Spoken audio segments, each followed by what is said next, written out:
la parole. Oui, merci Madame la Présidente. Monsieur le Président, j'interviens suite à ce que nous avez dit tout à l'heure.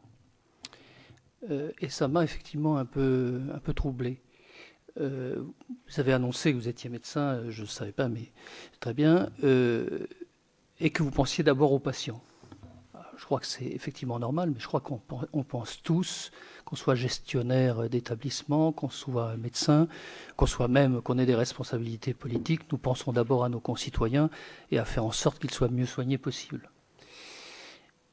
Et je crois que ce n'est pas antinomique entre la qualité des médicaments, mais je trouve que la position de la France me semble curieuse. Tout simplement parce que nous avons tous intérêt à avoir les meilleurs médicaments possibles pour apporter le meilleur soin possible à nos patients. La prescription, elle est libre en France. Le médecin prescrit ce qu'il veut. Si on se contente simplement, quand le médicament est moins bon que d'autres, de renégocier avec le laboratoire le prix du médicament, on ne change pas grand-chose sur un plan économique parce qu'il continuera à être prescrit et il continuera à être remboursé. Vous prêchez un convaincu, monsieur le sénateur. Voilà. Donc moi j'ai le sentiment que la méthode anglaise, à condition qu'elle soit faite avec intelligence, me paraît aller dans un meilleur sens pour essayer de trouver des économies à notre sécurité sociale que le système français. Vous me permettrez, après avoir entendu ce que vous avez dit, de vous le dire. Et tout compte fait, ça m'amène à une deuxième question qui n'a rien à voir, strictement rien à voir. Je suis en Bretagne président d'un EHPAD, comme beaucoup de mes collègues élus locaux, dans le cadre de la commune, c'est-à-dire dans le cadre du CCAS, mais il existe des EHPAD associatives, il existe des EHPAD hospitalières, et nous avons un réel problème de surmédication au niveau des personnes âgées. Est-ce que ça relève du champ de votre structure ? Bien sûr. Alors, je vais répondre à vos deux questions qui sont extrêmement importantes. La première question,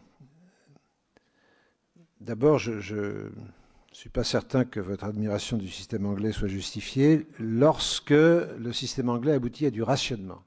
Le fait qu'on ne donne pas la possibilité aux patients anglais d'avoir accès à des médicaments très efficaces au motif qu'ils sont trop chers ne serait pas admissible en France. Deuxièmement, je partage votre point de vue concernant le fait que quand un médicament est moins bon, il ne doit pas être remboursé. La collectivité n'a pas à rembourser un médicament qui est moins bon que ce qui existe. Alors, en théorie, dans le Code de la sécurité sociale, la HAS fait son évaluation et si un produit n'apporte pas d'amélioration par rapport à ce qui existe, il doit être moins cher que ce qui existe. Mais il est admis. Alors, pour aller plus loin, et quand je dis que vous allez dans mon sens, moi je milite depuis 3 ans maintenant sur une évaluation du médicament qui soit purement comparative, qui n'évalue pas un médicament dans l'absolu, mais qui l'évalue par rapport à ce qui existe.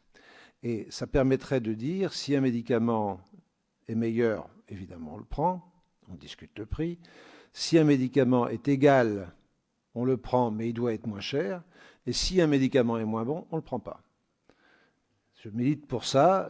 Il y a actuellement une réflexion en cours à la demande de la ministre, qui est dirigée par une économiste de santé, Mme Dominique Polton. La solution que je propose est une des solutions qui sont discutées. On verra ce qui finalement est proposé. Alors la deuxième question est capitale. Il y a effectivement en France, comme dans beaucoup de pays du monde, on n'est pas les seuls à faire du mauvais usage ou overuse, un usage excessif. C'est vrai que dans les EHPAD, il y a un usage excessif de tous les médicaments, mais en particulier des somnifères. Et la Haute Autorité de Santé a travaillé depuis 2007 sur le mésusage des somnifères, notamment de la classe des benzodiazépines, chez le sujet âgé, parce que ça entraîne un certain nombre d'effets secondaires, dont certains peuvent être graves, comme des troubles de la conscience ou des chutes, qui peuvent générer des complications éventuellement très graves après. Donc oui, c'est notre rôle, puisque le rôle de la Haute Autorité de Santé, c'est de définir la qualité des soins et la sécurité des patients. Et le mauvais usage des médicaments, ça génère. Alors, j'ajoute que nous avons depuis ce mandat rajouté comme objectif pour la Haute Autorité de Santé l'efficience. J'en ai beaucoup parlé cet après-midi, donc la qualité et l'efficience. Eh bien, le mauvais usage des médicaments entraîne deux conséquences. Premièrement, des dépenses de santé injustifiées.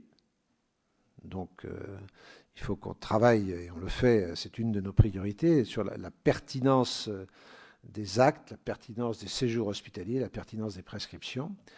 Et il faut qu'on travaille aussi là-dessus parce que la deuxième conséquence, c'est éventuellement des effets secondaires liés à des prescriptions excessives ou des prescriptions non adaptées.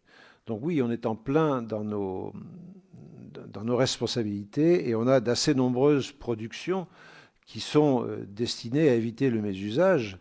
On a bien sûr les recommandations aux professionnels de santé, on a des fiches de bon usage du médicament, on travaille, nous certifions les logiciels d'aide à la prescription et pour les pharmaciens d'aide à la dispensation. Donc on a beaucoup d'actions qui visent à aider la prescription médicamenteuse.